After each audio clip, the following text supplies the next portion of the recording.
So not that long ago, while speaking on the podcast Diary of a CEO, the creative director of Pretty Little Thing, which is a women's fashion brand named Molly May Haig, made a statement saying that we all have the same 24 hours and that if we want something badly enough that we can achieve it no matter what. Now, the entire interview is about 2 hours long, but recently just a piece of it was clipped and shared on Twitter, and her exact statement was, you can't just be happy with where you are. Like, there's always more to be achieved. There's always more to do.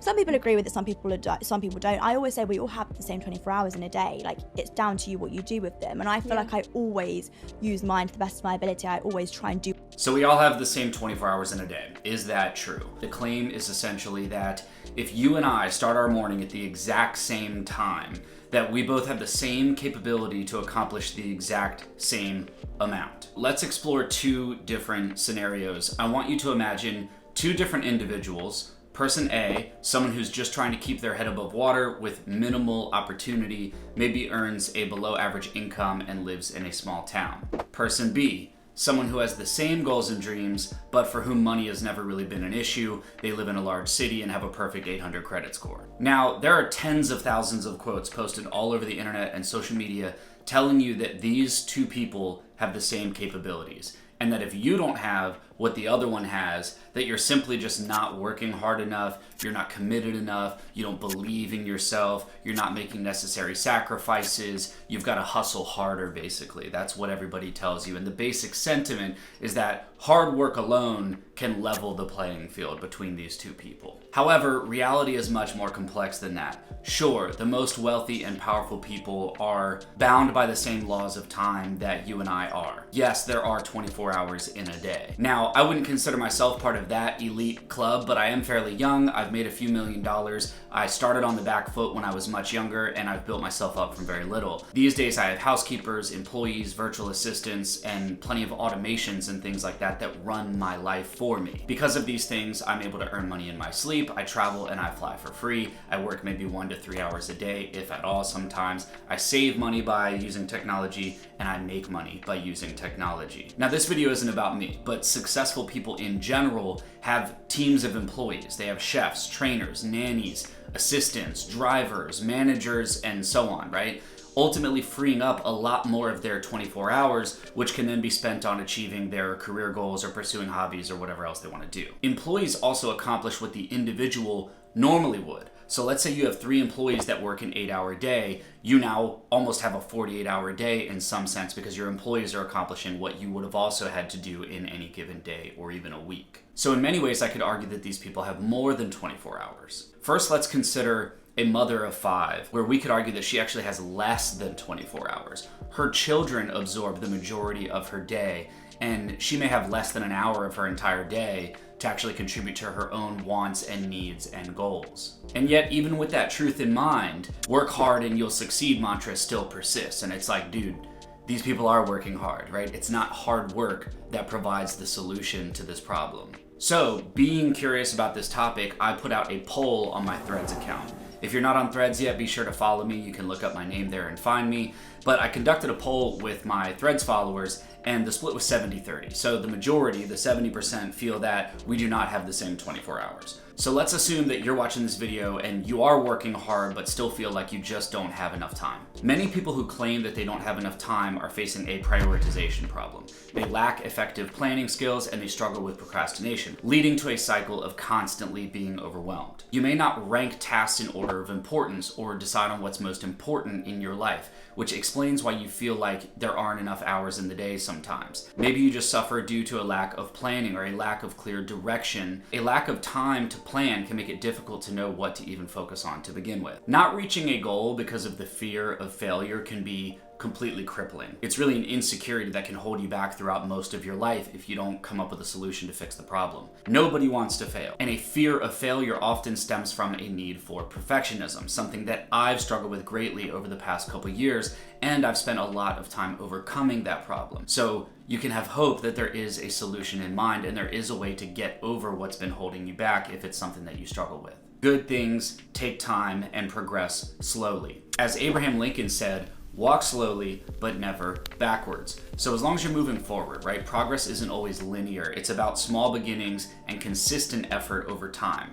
And this quote speaks to the idea that the pace at which we move in is not as important as the direction that we move in. Lincoln is also attributed for one of my all-time favorite quotes, which is, "Give me 6 hours to chop down a tree and I will spend the first 4 sharpening my axe." Both of these quotes really make a simple reference to both patience and calculation and how important they are when pursuing your goals and trying to create time freedom. What this means is that taking extra time, or what seems like extra preparation time, ultimately ends up actually saving you time. It helps you avoid mistakes. It helps you make the intended job much quicker and more effective, really. So in the same way, you might be rushing from task to task throughout your day, and you feel like you can't even seem to catch your breath or have a moment to yourself, which, side note really quickly, I recommend that you download my free daily focus planner. I'll link to it in the description below. So what ends up happening is you feel like you don't have any time, but the reality is that you're not taking the needed time to plan your days and your overall schedule.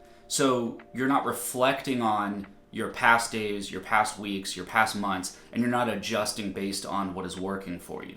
This is all because an extra 12 or 15 minutes doesn't seem like it's worth the effort that it takes in the beginning to start planning your days. Your mind is stuck on the best case scenario instead of the good case scenario.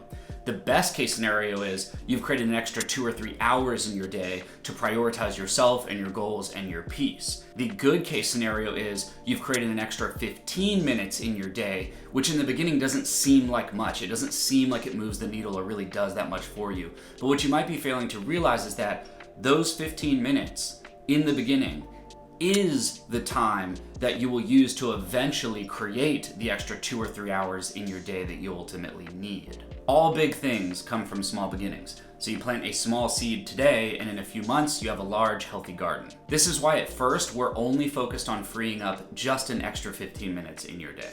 And although it seems simple, the gap between doing and getting seems enormous. And we know that good things take time, right? You know that, I know that. This delay is the exact thing that keeps us away from having good things. We think that our progress should always be linear, like always up and advancing, but the reality is quite different than this. When we think about progress, we think about like a smooth staircase where every step up is like the same level of difficulty and it's just this consistent kind of ladder where in every few steps like an award is handed to us basically. But this is not reality. Rewards can take months or even years to achieve until a new level of sort of like performance or even happiness is unlocked. Progress is like a staircase with uneven steps. And usually there's a slump in the middle before, you really make it to the top, which I call the pit of despair. So in order to create these extra 15 minutes in your day, we're gonna be using what I call the time creation cycle. And this involves systematically changing your environment, your decisions, your habits, and ultimately your routines as a pathway to having more time freedom. Establishing positive habits, solidifying effective routines, and achieving time freedom all starts with a simple change in our environment and how we think about the decisions that we make on a daily basis. So think of this like a set of dominoes. Our environment impacts our daily decisions. Our decisions then impact our habits. Our habits then make up our routines, and our routines are what then provide our time freedom. So let's start with our environment. Your environment can either support or hinder the development of your decisions. Disciplined people create their environment in a way that works for them. They structure their lives in a way that does not require like heroic willpower and massive amount of effort and self-control in order to just simply get things done. So for example, if you want to establish a routine of reading before bed every night, having an aesthetically pleasing, comfortable and quiet reading nook in your bedroom can make it easier and more appealing to stick to this habit. I think we can all agree that our surroundings impact our decisions and our habits. So by intentionally shaping your environment, you set the stage for your own success. Next up is our decisions. Our decisions then determine our habits, and these decisions involve choosing between different options that are available in our own lives. So by making intentional decisions about our daily activities, we effectively design the architecture of our habits. So for example, choosing to pack a healthy lunch instead of opting for fast food contributes to the development of a healthy eating habit. Thoughtful decisions lead to positive habits. So prioritize your tasks, set boundaries, and manage commitments, which is a decision, to align with your goals. And then consistently making decisions that support our goals strengthens the neural pathways associated with those behaviors. Next up is our habits. Our habits then make up our routines. And once they're formed, they become automatic behaviors. So taking the time to form habits properly doesn't limit our time freedom. It actually builds it. You want to think of this as compounding interest that grows with self-improvement. So begin by repeating, not perfecting. So first, just establish a habit before refining it and trying to make it perfect. And then through repetition, our habits turn into routines, which boosts our productivity and our time saving. So here's an example. We all spend time scrolling through social media every day, right? Maybe it's a guilty pleasure. Maybe you've convinced yourself that it's your moment to yourself, on your lunch break or before bed or after putting the kids to sleep or whatever that is. But the reality is, this is the exact make or break scenario where you decide what your priorities are and who you want to become. If you choose to replace these small bad habits with steps towards progress, you can slowly change what you do with your time, which in turn changes how your time impacts your life, and your time will begin to actually slow down, which is ultimately what we want. Your outcomes are simply a delayed measure of your habits. So when you work on your habits intentionally, your time is no longer wasted, and it sets the foundation for a more efficient and effective daily routine.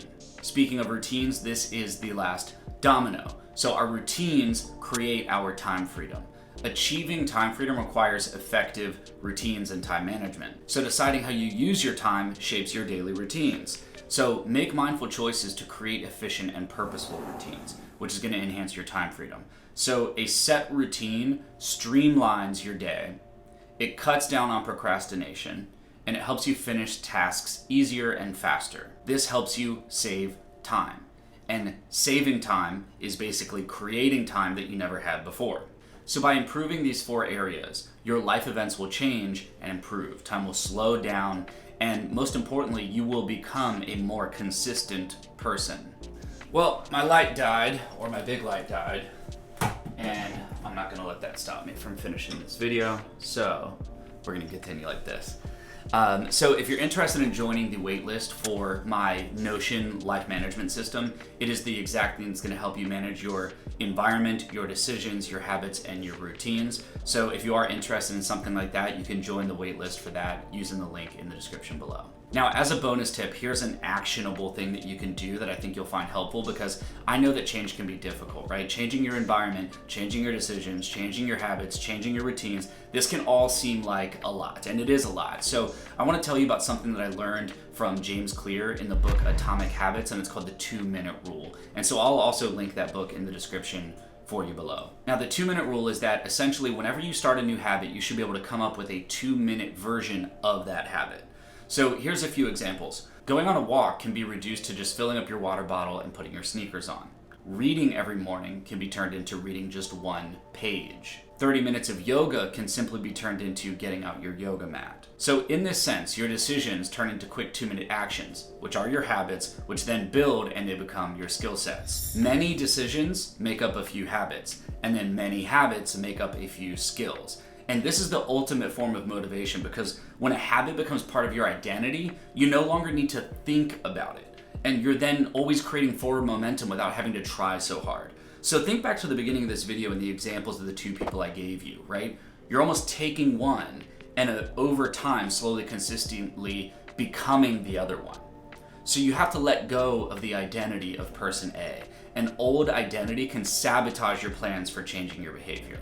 So by using the time creation cycle that I shared with you, which is to first change your environment, right? You'll begin to change the way that you see yourself and everything in your life.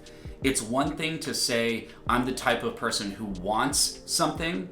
It is a completely different thing to say, I am the type of person who is this something, or I am the thing that you want, right? So if you can change your processes, your habits, your systems, you'll ultimately change your results and your outcomes. And because of that, you will change your identity and your self-belief, the things that you believe about yourself. So the claim that we all have 24 hours is just completely oversimplified. It's just not true. Success requires a lot more than just working hard. It involves intentional and sometimes very difficult decisions. It involves creating positive habits for yourself. It involves repeating efficient routines. So I want you to focus on creating a life that aligns with your goals and your values. Fall in love with the process, not the end result. You have to enjoy the journey of changing your current situation. You don't have to choose between building good habits and having time freedom. You can have them both. Now, I really appreciate you tuning in today. Obviously, a couple little technical difficulties. This is the first YouTube video that I've recorded in a while, but if you enjoyed this video, you found it helpful, be sure to subscribe to this channel, be sure to like this video, and if maybe there are other areas of your life that you feel like you're struggling in, leave me a comment below with what you're looking to find as far as information to help you on this channel, and I would love to make a video around that topic, and I'll cover it in a future video. Peace.